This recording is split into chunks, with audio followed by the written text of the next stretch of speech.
CM relief fund నిరుపేదల పాలిట వరమని MLA Shankar Naik అన్నారు. నల్గొండ జిల్లా మిర్యాలగూడలో దామచర్ల మండలాలకు చెందిన 9 మంది లబ్ధిదారులకు సీఎం రిలీఫ్ ఫండ్ చెక్కులు పంపిణీ చేశారు. ఆపద సమయంలో నిరుపేద కుటుంబాలు అప్పుల బారిన పడి ఇబ్బందులు పడకుండా సీఎం రిలీఫ్ ఫండ్ వారికి ఎంతో కొంత భరోసా ఇస్తుందన్నారు. పేద బడుగు బలహీన వర్గాల ప్రజల సంక్షేమే ధ్యేయంగా రాష్ట్రంలో కాంగ్రెస్ ప్రభుత్వం పనిచేస్తుందని ఈ సందర్భంగా తెలిపారు.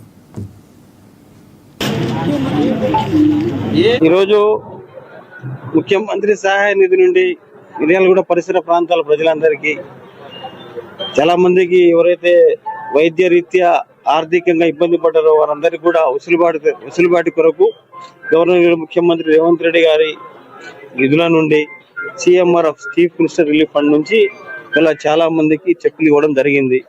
దామర్చెర్ల, తర్వాత అడవిలపల్లి, మిర్యాలగూడ రూరల్ మండలం, వేల్పల్లి మండలాల్లో చెక్కులు ఇవ్వడం జరిగింది. వారందరూ కూడా నేను మనస్ఫూర్తిగా వారికి అభినందిస్తా ఉన్నాను. ఎందుకంటే వారందరూ కూడా వైద్య రీత్యా అందరూ కోలుకొని వారి కుటుంబాలందరూ మంచిగా ఉండాలని చెప్పి మేము కోరుకుంటా ఉన్నాం.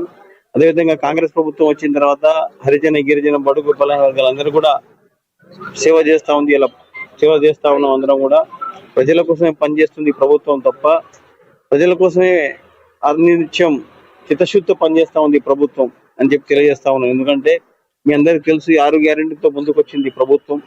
6 గ్యారెంటీలతో వచ్చిన తర్వాత మొన్న మీరు చూసినట్లయితే